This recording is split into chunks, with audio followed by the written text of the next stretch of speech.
नाज़रीन, दादू में civil society राब्ता कमेटी पारा मुख्तियारकार दादू ऐं टीएमओ दादू खिलाफ़ एहतजाज कयो वियो आहे। पेश आहे नवीद कुरैशी जी ही रिपोर्ट। नाज़रीन, राब्ता कमेटी ऐं सिविल सोसाइटी पारां अॼु हे दादू शहर जे अंदरि गंदगी जेका आहे या तमामु घणी हिन वक़्तु गंदगी आहे, उनजे ख़िलाफ़ जेके नौजवान आहिनि ॿिन्ही तंज़ीमुनि जा उन्हनि एहतजाजी मुज़ाहिरो कयो आहे। हिननि इहो चयो आहे त म्यूनिसिपल जो जेको टीएमओ आहे या मुख्तियारकार दादू आहे, ॿई नाहिल आहे, हिननि खे फौरी तौर ते हटायो वञे।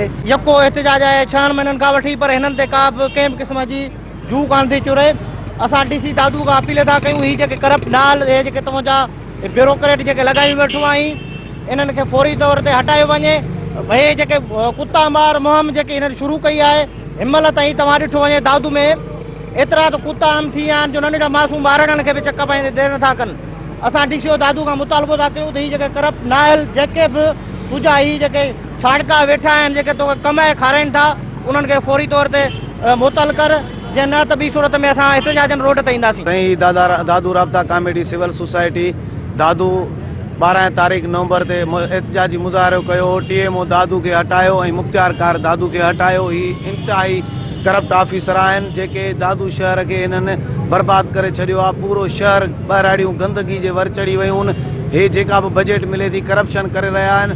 अॼु वरी ॿीहर दादू राब्ता कमेटी सिविल सोसाइटी दादू 26 नवंबर ते एहतजाज करणु दादू प्रेस क्लब ते पहुती आहे ऐं जेसीं ताईं हिननि खे न हटायो वेंदो तेसीं असांजे एहतजाज जो सिलसिलो जारी रहंदो। हे दादू सिविल सोसाइटी जे तरफ़ां मुसलसल दादू जे अंदरि गंदगी जा ढेर जेके थी विया आहिनि, गंदगी जो जेको आधार वधी वियो आहे ऐं मुख्तियारकार जी अणधान्याई जेका आहे शहर जे अंदरि, उन ख़िलाफ़ हे ॿीहर एॾो भरपूर क़िस्म जो एहतजाज कयो आहे। ऐं उन खां पोइ अॻिते बि सिविल सोसाइटी जे तरफ़ां हिकमत अमली जोड़ी वई आहे। पर असां ॾिठो आहे 6 महीननि खां मुसलसल गंदगी जे ख़िलाफ़ ऐं जेके कुतनि जो आज़ार जेको शहर जे अंदरि वधी वियो आहे, उन्हनि ख़िलाफ़ हिननि का बि मुहिम या का बि कोड़े कंहिं शइ जो सफ़ाई जो को बि आगाज़ न कयो आहे।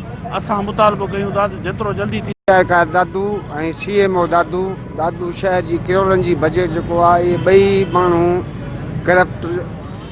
करप्ट तरीन जेके आहिनि, 1 रुपयो ख़र्च करण जे लाइ तयारु न आहिनि। दादू शहर जी हर खटी गंदगी जो ढेर थी वई आहे ऐं मुख्तियारकार यूनियन काउंसिल 14 यूनियन काउंसिल जी महाना 5 लख रुपया उहो हर महीने जेका किस्त अचे थी उहा उन्हनि जे जेब में वञे थी। ऐं राब्ता कमेटी सिविल सोसाइटी जे तरफ़ां जेको एहतजाज रखियो वियो आहे, दादू शहर जी साफ़ सुथराई ऐं जेका शहर में कुतनि जो आज़ार वधी वियो आहे। मुसलसल अॻु में बि हिकिड़ो एहतजाज कयोसीं जेको मुख्तियारकार ऐं टीएमओ खे असां आगाही ॾिनी थी बाबा दादू शहर में गंदगी जो आज़ार वधी वियो आहे, कुतनि जो आज़ार वधी वियो आहे, त महिरबानी करे तव्हां पंहिंजी ड्यूटी खे सर अंजाम ॾियो, सही नमूने सां कयो। जीअं त अॼु असांजो सिविल राब्ता कमेटी सिविल सोसाइटी जो एहतजाज हो ऐं हीअ असां जेको आहे गंदगी जे लाइ उहो बि मुज़ाहिरो कयोसीं हिकु चकर, पर जेको आहे सो हिनमहिल ताईं को बि हिन जो अमल न थियो। ऐं दादू शहर जेको आहे गंदगी जो ढेरबंदी जेको आहे, का बि सफ़ाई न आहे। ऐं ॾिसो त हिनमहिल ताईं मच्छरनि जो केॾो आधार आहे, गंदगी थी वई आहे, उन में मच्छर अलाए केतिरा थी विया आहिनि। हिनमहिल ताईं हिकु चकर बि म्यूनिसिपल स्प्रे न कराए सघी आहे। जीअं त दादू जी टोटल बजट जेका आहे 3 करोड़ 10 लख रुपया आहे। टोटल बजट 3 करोड़ 10 लख रुपया हुजण जे बावजूद बि दादू जे शहर जा के बि मसइला हल नथा कया वञनि, न का सफ़ाई जो मसइलो हल कयो थो वञे।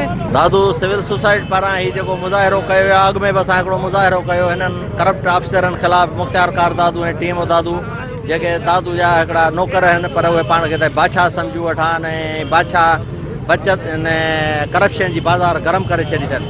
उन खां को बि पुछण वारो न आहे। असां हिननि खे हीउ ॿियो मुज़ाहिरो आहे, असां हिन खे बार पाला ऑफिसरनि खे चिता था ॾियूं त बाबा हिननि जे ख़िलाफ़ एक्शन वठी हिननि खे हटाए ऐं हिननि इंक्वायरी करे दादू जी सफ़ाई कराई वञे, करप्शन जेका हिननि ऑफिसनि में उहा ख़तमु कई वञे। दादू सिविल सोसाइटी राब्ता कमेटी जेको ही असां एहतजाजी जेको मुज़ाहिरो कयो आहे, पहिरियां असां 12 नवंबर ते कयो, वरी 26 नवंबर ते इंशाल्लाह ही जेके करप्ट टीएमओ दादू ऐं मुख्तियारकार दादू जेके वेठा आहिनि, जेके करप्शन जा बादशाह बणिजी वेठा आहिनि, इन्हनि खे असां वाज़ ॿुधाईंदा चाहियूं त ही दादू सिविल सोसाइटी तव्हांजे ख़िलाफ़ निकिरी चुकी आहे।